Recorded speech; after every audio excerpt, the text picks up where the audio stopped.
I'd like to welcome everyone to this conference. We have just a couple of people in the room, but I know that there are quite a few people joining us online today and tomorrow. And I'd like to give a brief overview of the TRIMS project. And for this specific project, we're looking at how to harness UK trade and investment to address Indo-Pacific modern slavery risks. I'd like to start with a few maps.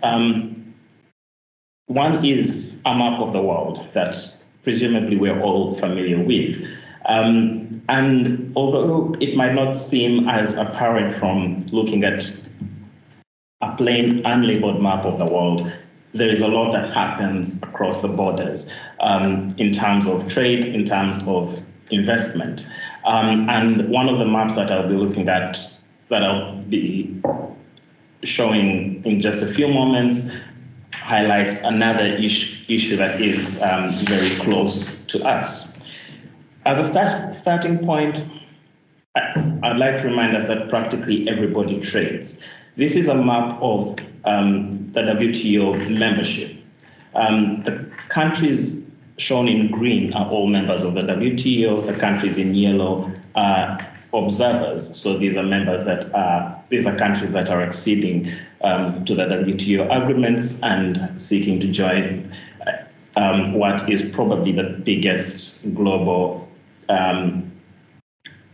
agreement, and clearly the biggest global trade agreement. And one thing that we found so far is that we have consistently tried to separate trade from other aspects of life, including relevant to this conference and this project, labor rights, especially forced labor rights. And that is highlighted by the next map that I would like us to see. It's something that, it is a map that many of us are no doubt familiar with. This is from the Global Slavery Index for 2018. Aside from the previous map that shows that everyone trades, this map also shows that pretty much everyone, and by everyone meaning countries, has a forced labor issue in one way or another. The current approach so far has been that forced labor is kept separate from world trade rules. The unfortunate result of that has been that we cannot use trade as a method of regulating, or regulating is the wrong word, of reducing the risk of modern slavery. And so for this project, the long-term plan or the long-term goal is for us to bring this conversation on modern slavery and the impacts it has on the world into trade circles and into circles on trade law and investment law. And our approach to doing that is to start by looking at trade agreements between the UK and countries in the Indo-Pacific. One challenge that we had with that approach was, again, demonstrated by another map. The Indo-Pacific has multiple definitions, the broadest of which would include all the countries now shown in green on this map. So any country that effectively touches the Indian Ocean or the Pacific Ocean would be classed as the Indo-Pacific. And that clearly stretches from the East African coast to the West American, both North and South American coasts. And so that presents a challenge of course, having to study practically more than half the world, and which would, of course, be a bit more than you would want for, in quotes, a test project. So what we have decided as a project is that we'll limit our scope of what is the Indo-Pacific to the region now shown in green, which is effectively the Indian Peninsula, and then stretching as far as China and as far south as New Zealand and Australia. And of course, we have the UK in yellow because we are studying the UK's relationship in trade and investment with the countries in this region. And so why TRIMS? Let's talk a bit about the current landscape.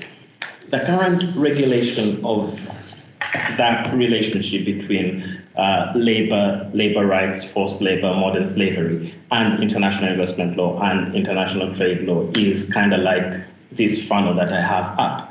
So we have the rules on international trade, the rules on international investment, and the rules on modern slavery. Put all of them in a cup and hope that somehow they will magically mix into a body of rules that is interconnected enough to be effective.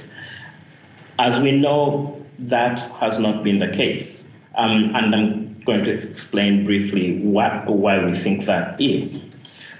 Our vision instead is for us to have a body of rules that appreciates the interconnectedness between trade, investment, and modern slavery.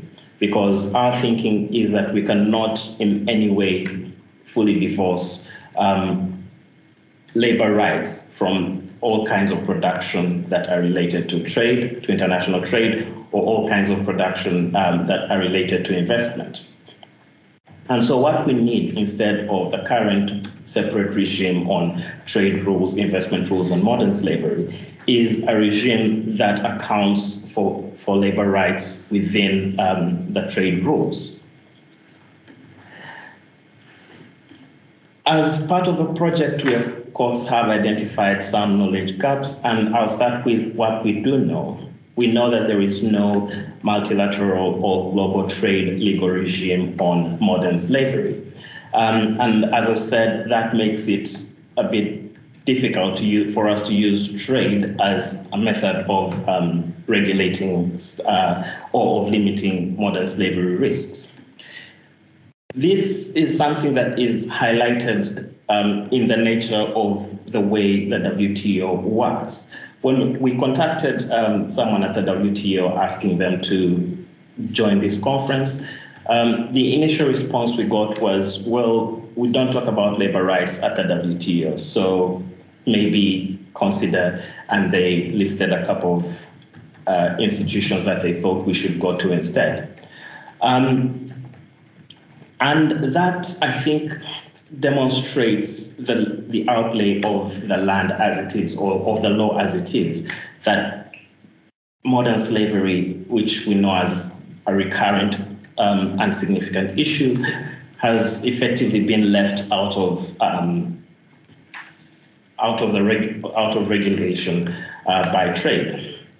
There have been some attempts at regional level to limit trade in goods produced using modern slavery. For example, most recently we had the EU trade bans, and closely related to that, there have been some unilateral actions such as by the US and the UK. And these have had some effect, but with, again, a result that I'm going to talk about, which is that the rules are still unclear. And that then leads us to what we do not fully know. One, it's not entirely clear why the WTO or we as humanity have not decided or thought it necessary to bring modern slavery within trade rules. That, of course, is an unfortunate result, but that is part of what this project is aimed at doing. So far, we have found that there has been that distinct division between labor rights, whether treated as a human rights issue or as an ILO issue, and a complete separation between trade and, again, investment. In international law, they seem to all be treated as three things that do not have any connection to each other, which, as I've said multiple times, is not the case. We also do not fully know the effectiveness of any regional regulation, and where regional regulation here refers to any efforts by regional bodies to limit the effects of, or to limit the risks of modern slavery within their territories, because this, again, is something still relatively new. And the other thing that we do not know is the legality of unilateral actions, since they are not covered by WTO agreements. The most outstanding will have been the actions taken by the US,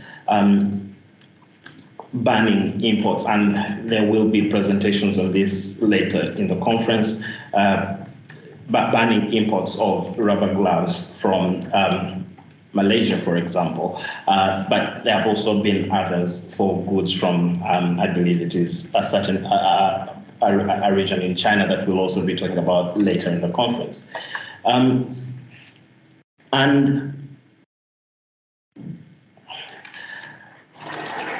And that, of course, has affected the possibility of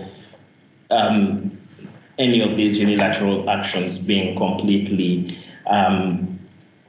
effective, because we do not know for sure whether they are legal. The WTO agreements allow states to take unilateral actions for purposes of protecting the environment, protecting human, animal, and plant life and safety, national security, and all that. But there is no express provision that allows members to take unilateral actions on the basis of forced labor. And so it would be interesting to see if any such actions are challenged at the WTO, and for those to be interpreted by the dispute settlement body. We know, of course, this is not going to be an easy challenge, an easy task. Trade law historically has avoided regulation of matters that are not directly connected to trade relations, and that, of course, is demonstrated by the conversation I alluded to earlier, where we have people at the WTO telling us this is not a WTO issue. And secondly, there is, of course, the recurring complexity of reaching agreement between 164 members of the WTO. It is one thing to get them to agree, but it is also another thing for decisions to be adopted at the WTO, because decisions in international trade at the WTO are based on universal consensus, which is every member has to agree before a decision is adopted. That adds another layer of complexity beyond, of course, just having to deal with so many members. And then there is that question of ambitious but realistic goals. And this is something that came up from over the weekend. There was a retreat to discuss a reform agenda for the WTO. And the Director General of the WTO gave a sort of cautionary encouragement. It is good to have goals that are ambitious, but keep them realistic. We know that this bringing modern slavery or forced labor within the regulation of the WTO is an ambitious goal, and we have to keep our expectations realistic. Having said that, and of course we know that these challenges are interlinked. They are not necessarily separate. One thing leads to another. Having said that, we know that there is some good reason for us to take these steps, especially now.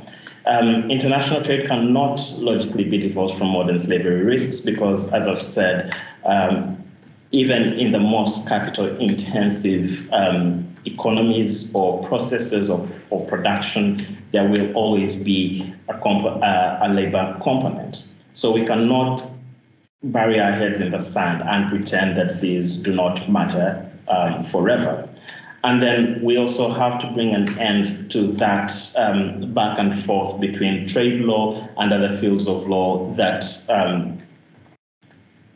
seem to try and push the responsibility to another organization. mainly especially between labor law and human rights on the one hand and trade law on the other.